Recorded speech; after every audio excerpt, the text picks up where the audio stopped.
Sit, stay.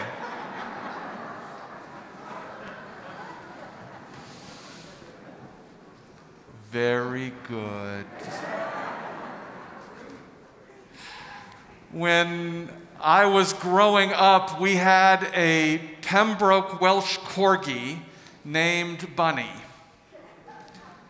Though the tale is lost to history, I think she was named by my brother, who at the age when kids did this kind of thing, first looked at her head with her ears that stuck straight up and said, "Bunny."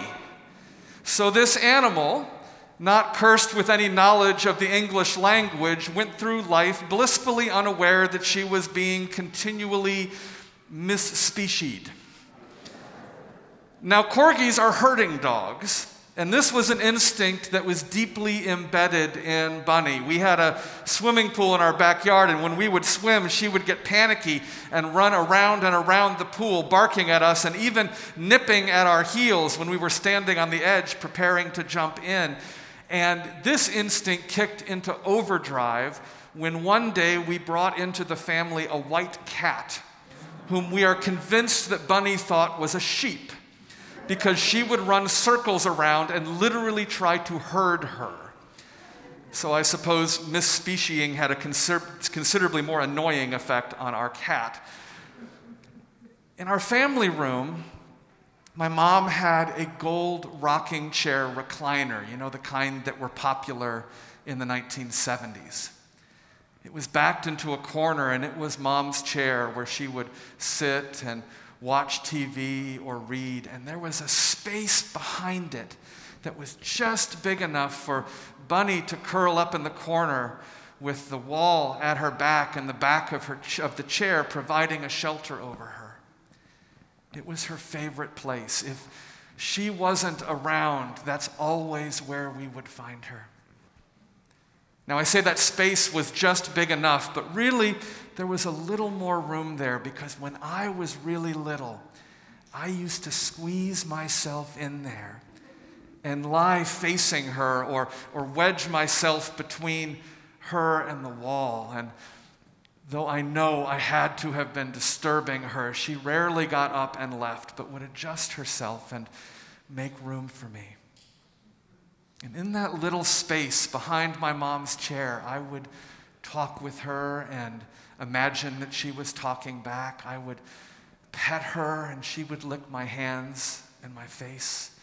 She would growl ever so softly if I somehow made her feel trapped, but not enough to scare me, only enough gently to let me know that part of me loving her was giving her just a little more space.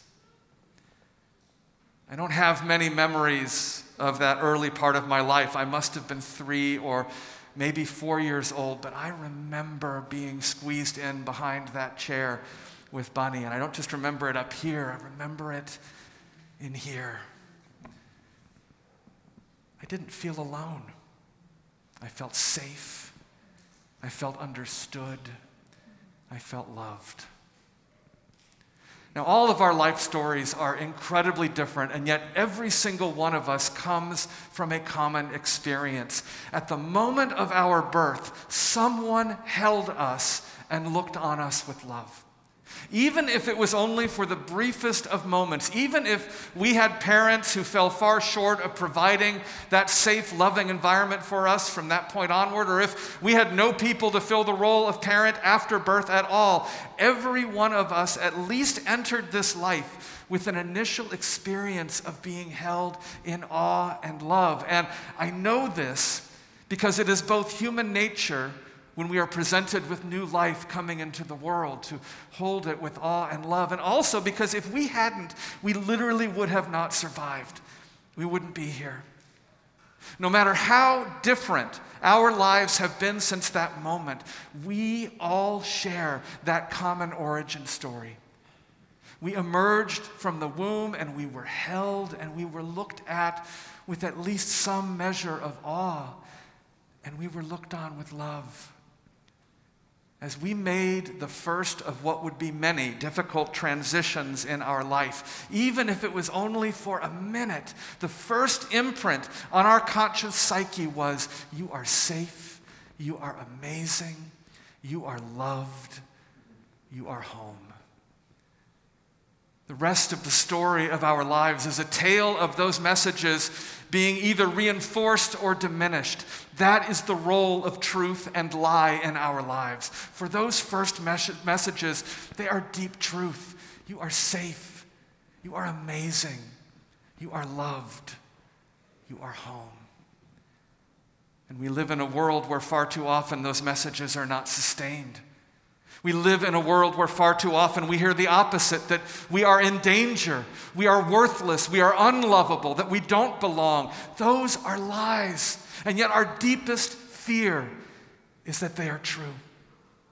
Our lives are a continual struggle to trust the truth and resist the lies. And the force of our own will just simply isn't enough by itself, because the lies are so seductive and they squeeze their way deep into our psyches that they become so much a part of our operating system that we need the team from Inception to come and pry them out. When I remember being curled up with Bunny in the corner behind my mother's chair, I like to think she felt as safe and as loved as I did in that moment. And I think maybe she did, because all we did in that family was love her. And I know she trusted in that love. And the other piece of the story is we were not Bunny's first owners. We were close. We got her when she was just a few months old, and before us, she had been returned to the breeder by someone who had bought her, hoping she would be a show dog. That person returned her saying that she was untrainable. And so we, in the words of Charlie Brown, discovering that Lila owned Snoopy before him, we got a used dog. And that was fine with us. We didn't care. We just loved her. And in those few weeks, or maybe a couple of months, she had been at that other house, that first owner had taken to beating her with a broom. And so, for her entire life living with us, whenever any of us would take a broom or a vacuum cleaner out of the closet, she would get incredibly fearful. She would whine and bark and cower away from us. Now, after our parents explained to us what had happened to her, at the wise old age of 5, I took it upon myself, using methods that would never have been approved by any trauma therapist, to convince her that brooms were okay, that we weren't those people, that we would never hit her with the broom, that she was safe. And so I remember with one hand trying to hold her by the collar, and with the other hand trying to manipulate a small broom to pet her with it in an unsteady way that I can only imagine now was truly terrifying to her. And yet even then she didn't lash out at me. She just whined and wriggled away. I was so sad that I couldn't make that fear go away. I took it personally, and I wondered why she couldn't trust me. Didn't she know how much I loved her? Didn't she know how safe she was with me? And of course, the answer to both of those was yes. Only sometimes what has happened to us is so deep that it's not about that. The healing doesn't happen through force of will, but only through time, and even then, the memories are always still there. In this morning's gospel reading, little children are being brought to Jesus. The Greek word Mark's gospel uses is paidion, and the most common meaning for that is infant. These were babies being brought to Jesus. Children who were not too far from that first moment where all they knew was emerging into this world and being told, you are safe, you are amazing, you are loved, you are home. Young enough maybe to remember that, yet old enough to have been told the opposite and begun to believe it. Young enough that the only way they could get to Jesus is by someone gently carrying them. Loved enough that whoever was carrying them knew they were a blessing and wished Jesus' blessing on them. Young enough and loved enough that they had not yet lost the ability to trust that love might be greater than fear.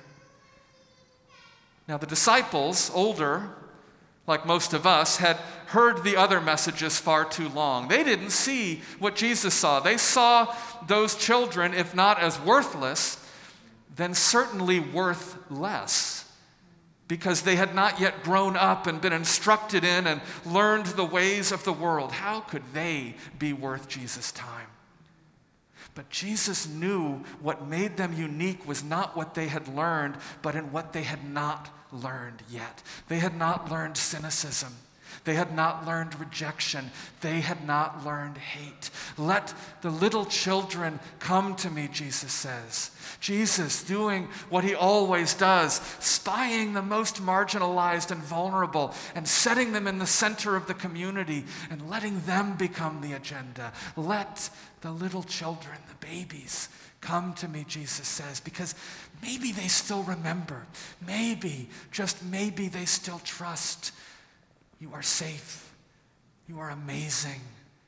You are loved. You are home. These children, Jesus says, they are not our students. They are our teachers. Because the reign of God, the beloved community, is the reality of these truths. You are safe. You are amazing. You are loved. You are home. And none of us are there. But maybe these children, maybe these infants are close enough that they can remind us that there was a moment in each of our lives, no matter how brief, a moment in each of our lives before the brooms came out and we were told that we were untrainable and we were told we were a disappointment.